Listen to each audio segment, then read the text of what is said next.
percayalah, aku pernah punya klien kecanduan judol. Sampai sekarang dia nggak pernah sembuh. Rumahnya dijual, kantornya dijual, istrinya dia dengan pasangannya divorce, anaknya nggak mau mengakui. Kantornya dijual? Yes. Tahu nggak, sampai sendok garpunya dijual. Seserem itu, yes. Dan pasti oknum-oknum di luar sana kan memang membidiknya generasi-generasi muda yang memang tanpa pengawasan. Halo parents.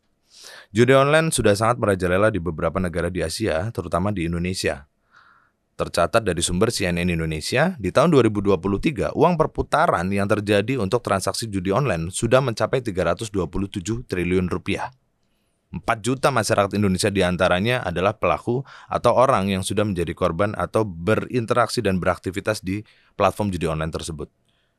Dan 11%-nya atau 80.000 orang dari 4 juta tersebut di range usia yang masih sangat muda, yaitu 10-20 tahun di usia remaja. Dan mirisnya lagi, 2% dari 4 juta tersebut merupakan anak di bawah usia 10 tahun. Atau kurang lebih 80.000 anak di Indonesia sudah terlibat atau menjadi korban dari adanya platform judi online ini. Ini adalah data dari PPATK. Ini sangat mengkhawatirkan sekali karena anak di bawah usia 10 tahun pun bahkan sudah bisa berinteraksi atau beraktivitas di dalam platform judi online tersebut. Nah, hari ini kita akan bahas bagaimana akhirnya judi online ini berdampak ke masa depan anak. Bagaimana cara penanganannya dan bagaimana cara pencegahannya, dan apa aja sih dampak-dampak yang berbahaya yang bisa ditimbulkan dari aktivitas judi online ini. Nanti kita akan bahas bareng dengan narasumber kita. Di sini Algorithmic mendatangkan seorang narasumber bernama Kak Intan Erlita. Beliau adalah seorang psikologi. Kemudian beliau juga adalah seorang certified coach juga, coach yang sudah tersertifikasi. Dan beliau juga merupakan founder dari Titik Putih, yaitu lembaga yang fokus di aktivitas psikologi, khususnya di parenting, psikologi pendidikan, dan juga psikologi tentang organisasi juga.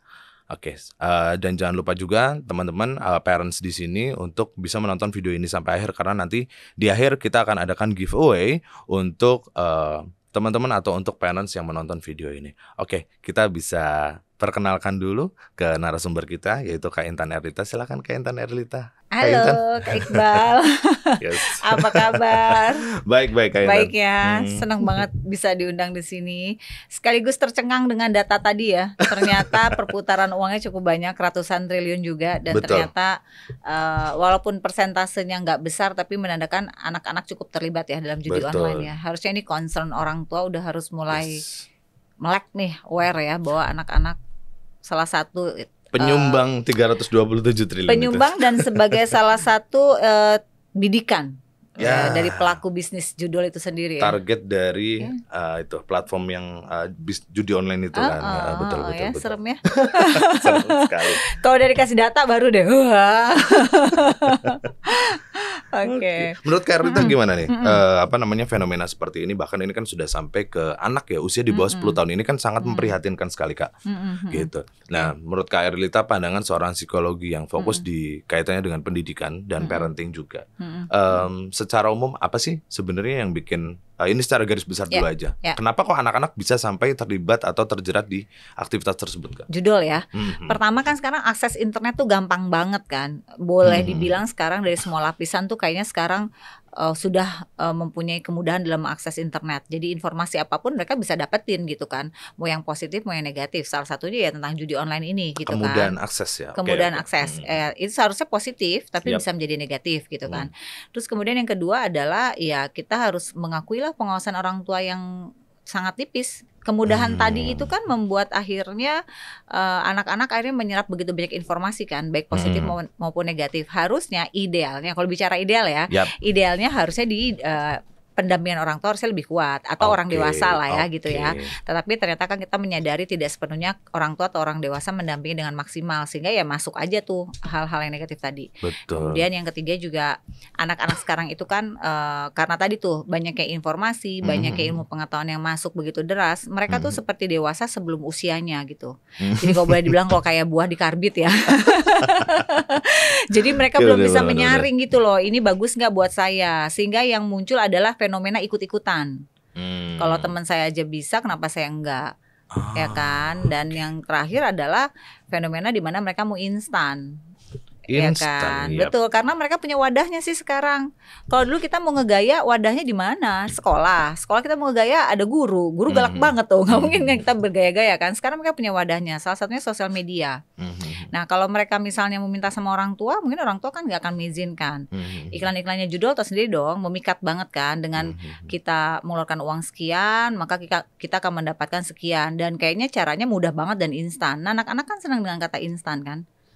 Nah itu, jadi itu yang harus dipahami, bahwa ternyata kemudahan akses, kemudahan informasi ternyata membuat anak-anak yang memang tadi aku bilang tuh belum matang untuk mendapatkan informasi itu ya disalahgunakan oleh pihak-pihak tertentu, sehingga akhirnya mereka lah yang menjadi korban dari si judul ini. Gitu. Memanfaatkan psikologi anak ya secara umum gitu ya, karena memang di era saat ini itu kan kayak banyak sekali hal-hal yang menjadi dilema seorang parents ya. Dilema sebagai orang tua untuk bagaimana si orang tua ini bisa mendidik anaknya atau mengawasi anaknya. Karena salah satu poin yang tadi Kak Intan sampaikan adalah terkait dengan pengawasan nih. Betul. Gitu. Kemudahan akses, terus kemudahan istilahnya gini, ketika orang tua mampu itu orang tua akan lebih mudah memberikan akses ke anaknya, fasilitas dan segala macam gitu kan. Internetnya aku kasih langganan yang kecepatannya tinggi buat di rumah. Udah kamu biar di rumah, kamu nggak bergaul sembarangan kemana-mana. Kamu aku kasih iPad dan segala macam, MacBook dibeliin semua, handphone yang bagus dan lain-lain, internet yang bagus dan segala macam. Orang tua sibuk, mereka merasa bahwa wah aku udah bisa ninggalin anakku di rumah, udahlah dia happy di rumah, dia belajar lah mungkin dan segala macam. Tapi kan pengawasan itu yang kurang tadi ya. Benar. Gitu Soalnya kan. gini, bukannya yang harus garis bawah gini, kadang-kadang soalnya saya suka dikomplain juga nih sama orang tua nih. Kalau orang tuanya mampu, why not kan gitu kan. Kadang-kadang ada yang suka komen-komen gitu. Sangat boleh kalau orang tuanya mampu. Boleh, orang tua mana sih yang nggak mau kasih fasilitas anak-anak kan ya. Betul. Tetapi harus dipahami, fasilitas itu harus dibarengi dengan aturan main. Karena jika tidak ya kayak tadi gitu, kita memfasilitasi nih ya, bersyukur alhamdulillah kita punya kemampuan materi gitu ya. Terus kita berikanlah kemampuan anak itu dengan wifi yang terkencang lah speednya gitu ya. Terus fasilitas let's say gadget yang terbaik ya, yang terkini, yang tercanggih gitu. Betul. Tapi nggak ada pengawasan dan kontrol. Itu kan sama aja kita memberikan senjata tanpa pengawasan. Itu bisa membunuh kan. Itu kayak pisau kan dua sisi ya. Dia bisa membantu kita dalam memasak, memudahkan kita dalam memotong-motong bahan baku makanan, tapi satu sisi dia bisa membunuh kita atau membunuh orang lain. Nah itu gadget gitu. Kalau dulu kan anak nakal pada zaman itu pulang pagi, pergi pagi, pulang malam, atau pulang besok paginya, itu anak nakal. Sekarang enggak, dia di dalam kamar, belum tentu dia tidak melakukan aktiviti yang negatif. Lawang semua dunianya ada di genggaman virtual, dan difasilitasi. Jadi artinya saya nggak menyalahkan difasilitasinya, tetapi fasilitas dan kenyamanan harus digabungi dengan pengawasan dan aturan yang kuat. Itu jadi nggak bablas gitu loh. Kan kebanyakan yang terjadi kan orang tua nangis-nangis ketika anaknya sudah menjadi misalnya ya korban dari judol. Kita sebut sebagai korban ya. Yes, kita bilangnya korban karena kan anak-anak ini belum bisa memahami lebih jauh ya. Nah kalau udah kayak begitu kan udah susah, apalagi kalau udah masuknya ke kecanduan. Nah itu udah PR-nya panjang banget Kak gitu. Nah tapi yang proses ya menuju ke kecanduan atau korban itu proses kan. Dimulai dari ya tadi berikan fasilitas sesuai dengan kondisi dan usia anak. Ciri-cirinya apa Kak?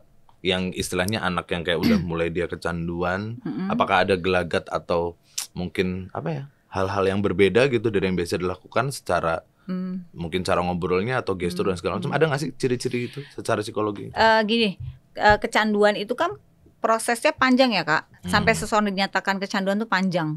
Jadi mungkin kita lihat dulu dari proses, mungkin anak ini belum kecanduan dulu deh ya. Kita harus udah kalau lihat alarm tuh kan kita jangan langsung alarm merahnya ya. Lihat dari alarm kuningnya dulu nih. Terlibat atau enggak gitu. Atau anak sudah mulai berinteraksi dengan gadget di luar dari batas normal. Itu dulu minimal ya. Itu dulu. Minimal itu dulu aja ya. Contoh misalnya waktunya dia mandi, waktunya dia makan, waktunya dia Belajar. Let's say belajar, mungkin anak-anak sekarang ya, itu ya. Tapi kalau kayak makan deh, makan itu kan suatu kebutuhan yang dasar ya, dasar dan basic ya. Pasti kalau kita nggak makan, tubuh tuh akan mengeluarkan sinyal, perutnya perih, itu udah pasti. Kalau anak sudah mulai mengabaikan, dia nggak makan seharian demi main gadget, itu sudah dipastikan anak itu nggak bisa melepaskan kelekatannya dengan gadget. Tapi belum tentu kecanduan. Tapi dia udah nggak bisa mulai membedakan nih, karena dia sudah mulai nggak tahu mana yang harus didahulukan.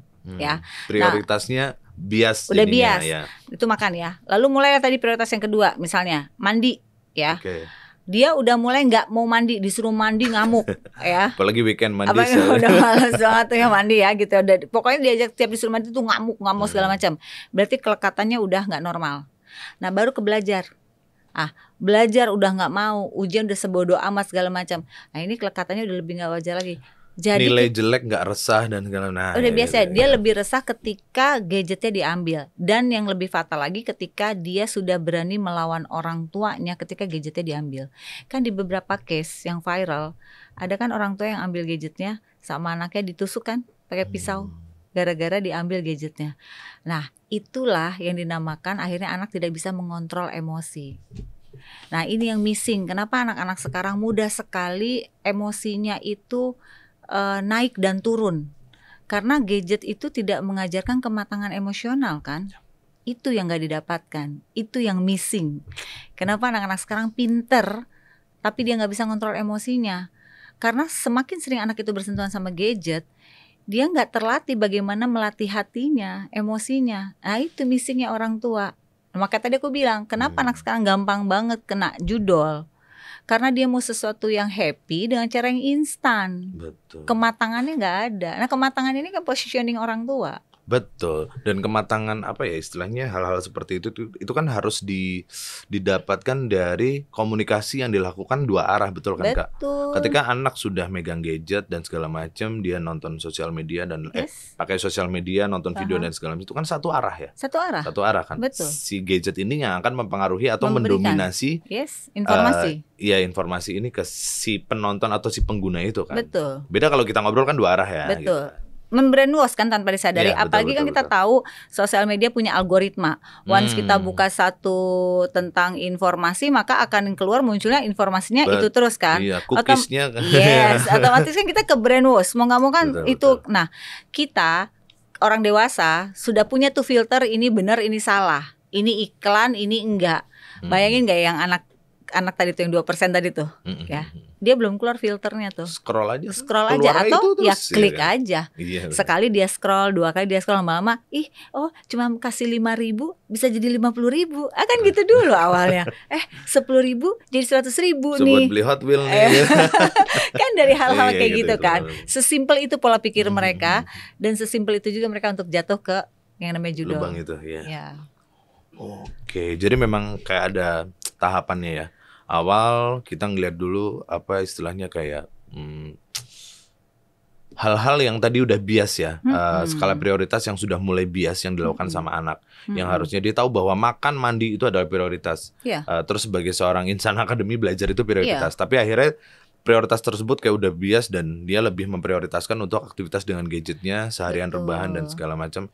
Itu sudah mulai ada hal-hal yang harus kita waspadai di situ ya. Kalau udah kecanduan tuh udah lebih serem lagi. Misalnya kalau nggak dikasih tuh dia kayak pukul-pukulin kepalanya, terus atau mungkin dia jedot-jedotin ke tembok, atau dia ngamuk, dia udah ada sesuatu yang impulsif lah, sesuatu gerakan. Nah, seperti halnya kayak kecanduan narkoba.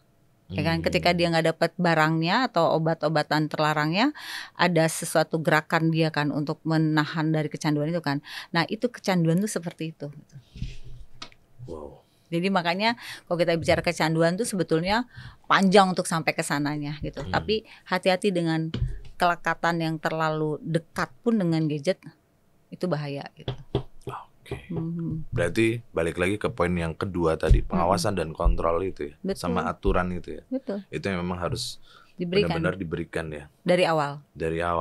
Kesepakatan itu harus terjadi di awal. Ada, ketika orang tua memberikan gadget itu harus sudah lengkap dengan aturannya. Berarti aturan harus mainnya. Preventif dari awal ya? Dari awal.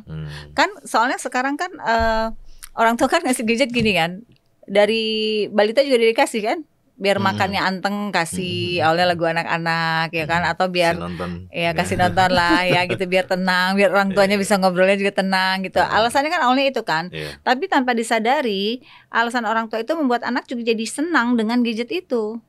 Karena dia happy kan, dia merasakan bahagia. Nah, bahagia yang dia dapatkan itu yang membuatnya akhirnya ketika suatu saat gadgetnya diambil, dia nggak terima. Timbullah orang tua bilang, anak aku tantrum kalau handphonenya diambil atau gadgetnya diambil, ya karena dia happinessnya di situ. Iya juga ya. Langsung mikirnya, iya juga ya, gue umur berapa yang kenalin anak gue ya pakai gadget ya. Iya benar-benar. Tapi emang ini sedikit cerita aja sih. Saya di rumah sama istri juga ke anak-anak juga, walaupun mereka umur masih setahun gitu kan. Kadang biar makannya juga kentang dan segala macam ya kita kasih tonton, tapi nggak pakai gadget gitu, pakai TV kan ada kan gitu.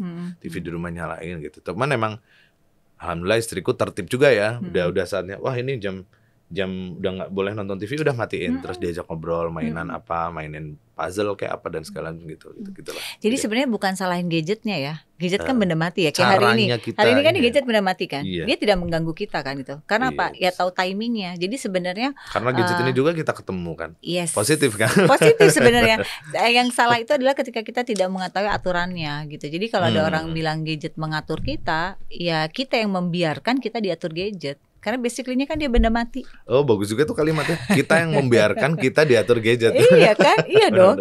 Sekarang ada orang nggak scroll sosial media sehari kayak ada yang kurang. Emang kenapa? Sebenarnya kan nggak apa-apa. Nggak apa-apa sih. Tapi kita yang merasa kurang kalau nggak scroll sosial media. Berarti kita diatur sosial media kan? Betul. Iya kan? Nah, harusnya ini tentang mindset. Itu, ya. Dan mindset itu harus dibentuk dari awal. Dari awal, makanya jangan menyalahkan teknologi, karena gimana pun anak kita butuh teknologi di kemudian hari. Betul, teknologi sangat berkembang sangat cepat. Gitu. Anak kita bertarungnya dengan teknologi, dia butuh itu. Tapi kita harus memberikan mereka dengan perangkat aturannya, sehingga jangan sampai anak kita menjadi korban. Salah satu judul ini kan korban yang sangat luar biasa kan. Jalannya ditentuin, kamu mau pakai teknologi harus, teknologi harus dipakai. Kemajuan teknologi, perangkat-perangkat digital harus dipakai. Tapi jalannya yang lewat mana nih? Betul. Nah ini yang kita arahin kan. Itu dia. Jangan sampai lewat jalan yang judol, ya kan? Jalan yang tontonan namanya dewasa dan segala macam. Bahkan kasih tahu kalau di usia tertentu bahkan nanti ada pop up tuh apa, boleh diklik atau enggak. Kalau kamu nggak sengaja mengklik terus lihat gambar ini, apa yang harus kamu lakukan? Itu kan satu obrolan orang tua. Nah orang tua pernah nggak tuh knowledge itu ke anaknya? Ya kan? Kalau nggak pernah kan bahaya. Nanyanya ke temennya, lingkungannya negatif, ambiar. Betul juga. Iya kan. Benar. Ya salah satunya judul itu kan mungkin dia dimulai dari pop up kan. Dia nggak ngerti, dia nggak ada ngobrol sama orang tuanya nggak pernah jelasin, dia nanya sama lingkungannya. Di lingkungannya mungkin sudah ada yang duluan. Coba aja nggak apa-apa. Kemarin gue nyoba, gue cuma masukin 10.000, gue dapetnya 150.000. Nyoba lah. Ya, karena apa? Komunikasi antara orang tua dan anak nggak ada. Oke. Nah itu dia pengaruh lingkungan juga tuh. Iya. Berarti memang ya mau tidak mau memang harus orang tua ya, atau orang yang memberikan fasilitas itu. Let's say ada anak yang mungkin dia tidak tinggal dengan orang tuanya, dia tinggal dengan neneknya atau dengan orang dewasa yang mendampingi. Orang dewasa itu dan neneknya atau orang yang di situ yang pamannya atau siapapun yang tinggal dengan dia yang memberikan gadget. Ya berarti orang tersebut lah yang harus memberikan mindset untuk preventif hal-hal tadi itu kan. Intinya berikan gadget dengan aturan mainnya, dan sesuaikan dengan usianya. Misalnya kalau dia SD ya berarti kan aturan mainnya berbeda dengan ketika di SMP. Berbeda dengan aturan kalau ngasih anak SMA. Dengan anak kuliah beda lagi aturannya gitu kan. Semua sesuai dengan tahapannya. Nah pertanyaannya Kak, orang tua bisa ngasih pisau dengan aturannya. Ini pisau buat motong buah sama sayur ya gitu. Tapi kenapa gadget enggak? Bisa. Kebanyakan maksudku. Nah itu dia, karena kebanyakan orang tua kayak. Apakah karena potong? Apakah karena literasi orang tua terhadap teknologi juga masih banyak yang belum ini? Salah satunya itu. Dan yang kedua, dampak lukanya pisau kan langsung. Kalau luka berdarahnya langsung. Dampaknya gadget merusak kita itu nggak sekarang, 10-20 tahun mendatang. Maka nggak ada yang notice seberapa ini ngerusak kitanya. Makanya literasi itu ternyata buat orang tua pun penting sekali ya. Makanya untuk bisa kita lakukan sesuatu ke anak kita nih. Betul, untuk preventif gitu kan. Betul, karena dia ngerusaknya nggak sekarang gitu. Kayak misalnya tadi tuh pop up judol ya, sekali 2 kali dia nggak akan terganggu dulu nih gitu. Udah berapa kali kayaknya oke juga nih, coba sekali 2 kali, nyoba sekali 2 kali nggak apa-apa. Tapi kalau nyoba sekali 2 kali 3 kali, nggak lama kemudian sebulan 6 bulan setahun 2 tahun jadi karakter, percayalah, aku pernah punya klien kecanduan judol sampai sekarang dia nggak pernah sembuh. Rumahnya dijual, kantornya dijual, istrinya dia dengan pasangannya divorce, anaknya nggak mau Kantornya mengakui. dijual. Yes, tahu nggak sampai sendok garpunya dijual.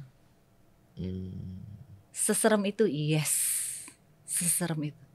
Dimulai dari dia iseng. Ini orang dewasa ya. Dan itu dimulai dari dia SMA, hanya iseng. Oh. Anyway dia usianya di atas aku sekarang. Dan dia mengakui sama aku, gue nggak ngerti bagaimana caranya stop. Dia bilang sama aku nggak tahu gue gimana caranya stop. Dan aku cuma bilang gue nggak bisa bantuin lo untuk sembuh. Karena ini tentang lo. Karena dia bilang ini salah, tapi gue nggak tahu gimana caranya stop. Padahal dia udah ditinggalin sama keluarganya, dia udah ditinggalin sama anaknya. Rumah dia udah nggak punya. Ya means nothing aja, ya udah aja gitu. Zero. Dimulai dari dia iseng waktu SMA. Berarti kan puluhan tahun kemudian kan. Sekarang kan dia di atas aku. Jauh di atas aku. SMA dulu mungkin dia tak. Mungkin dulu judi-judi online tuh kayak yang di Facebook. Taruhan bola. Taruhan bola. Cuman taruhan bola doang. Poker gitu kan. Iya, dari kayak gitu. Kan orang nganggapnya sepele kan. Taruhan bola berapa tak. Kecanduan dong. Ya, terus mulailah ini. Sekarang dia datang dari mulai klien sampai jadi teman-teman, tapi gue cuma gitu doang. Tobat aja deh. Mungkin udah gak ngerti lagi. Jadi kalau ada orang bilang judul ini sepele, wah salah. 327 triliun gak sepele kan? Gak sepele sih. Gak sepele. Itu kan akumulasi nasional ya. Iya benar. Ini aku lihat yang personal 2 orang. 2 orang personal depan mata aku. Sampai istrinya tuh udah gak ngerti lagi. Jadi istrinya nyerah, dia ceraiin. Terus dia juga gak ngerti kayak gimana. Udah ya istri dengan anaknya punya kehidupan lain lagi. Dia masih bertarung untuk menyelesaikan konflik kecanduannya. Udah segitu nol aja, dia masih mau mencoba loh. Dan dia nggak tahu bagaimana caranya stop. Ya udah, aku sebagai psikolognya gimana cara dampinginnya juga. Aku cuma bilang oke, ini aku nggak bisa bantu juga. Kan psikolog nggak akan bisa bantu seseorang jika orang itu nggak mau berhenti. Karena kita mendampingi kan. Kalau udah sampai kayak gitu langkah ekstrim nggak sih, kayak dia diasingkan gitu, tinggal di daerah yang tidak ada internet gitu dan misalnya. Itu udah battle-nya dia. Aku kasih tau ini cuma ngasih tau gini buat para orang tua. Nah, karena ini kebetulan parents ya, parenting ya. Judi online itu bukan masalah sepele. Ya. Karena aku pernah lihat 2 orang bagaimana judi online itu menghancurkan kehidupan seseorang. Ini orang-orang pinter loh. Orang-orang sukses dan dia nol. Sekarang nol, bukan karena nggak mampu, bukan karena mereka nggak bisa mengendalikan. Mengendalikan apa? Mengendalikan, ya. Kau udah kecanduan kan? Wow. Makanya aku cuma bisa bilang, udah mulai sekarang orang tua kita harus melek deh sama anak-anak kita deh. Judi kayaknya sepele ya, judi online ya. Ya 10.000, 100.000. Mereka juga bermula dari taruhan bola kok pada zaman itu. Gak ada yang nyangka kan di 20-30 tahun kemudian mereka kehilangan segala-galanya hanya karena bermula dari kebiasaan itu. Yes. Itu yang ngerinya kan. Jadi orang tua sekarang kita harus mengadakan pengawasan karena semua bisa dilakukan di kamar, diem-diem. Mobile banking ada di sini. Ya. Terus aplikasinya ada di sini, e-walletnya ada di sini, transaksi di sini, bandar judinya di sini, tarik semuanya di sini. Mau beli apa, belanja apa juga dari situ. Kalau orang tua nggak ngawasin, wah udah nggak ngerti deh. Iya. Orang emang bisa hidup pakai 1 handphone dan internet tuh orang bisa hidup kok, bisa makan kecuali mandi ya. Makan kan bisa pesen kan namanya online dan segala macam gitu dan lain-lain. Orang bisa hidup memang dari 1 handphone dan internet itu dan bisa melakukan segalanya. Benar juga. Jadi ini artinya balik lagi karena kita membahas judi online bahwa ini sangat menyeramkan, datanya ada, terus contoh-contoh orangnya juga aku pernah ketemu dan mereka ada sampai sekarang bagaimana mereka masih survive untuk melawan diri mereka sendiri gitu ya, hawa nafsu diri mereka kan, ini udah bicara bagaimana mereka melawan battle diri mereka kan gitu. Jadi aku akhirnya relate gitu dengan data yang tadi disampaikan gitu kan, bahwa wah ini nggak main-main gitu. Dan pasti oknum-oknum di luar sana kan memang membidiknya generasi-generasi muda yang memang tanpa pengawasan, fasilitasnya dahsyat, dikasih uangnya juga mungkin lumayan sama orang tuanya, sama mental. Betul. Terus orang tuanya nggak ada bonding, nggak ada kedekatan, nggak ada komunikasi, bablas. Ya. Ada nggak sih kayak ciri-ciri ini Kak, maksudnya anak-anak itu yang mulai aktivitas atau mulai terlibat atau mulai jadi korban judi online itu, terus kayak ada ciri-ciri tertentu, misalkan nih anak kok kayak duitnya habis mulu, minta duit terus tapi dia nggak beli apa-apa, dia nggak pernah beli jajan atau apa, mungkin ada tanda-tanda sign-sign gitu nggak sih Kak?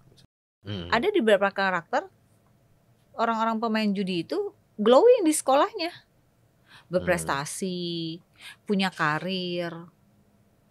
Tapi dia juga pemain judi online juga, atau pemain judi gitu ya, pemain judi. Tapi pasti di satu titik dia ada kalahnya kan. Yeah. Nah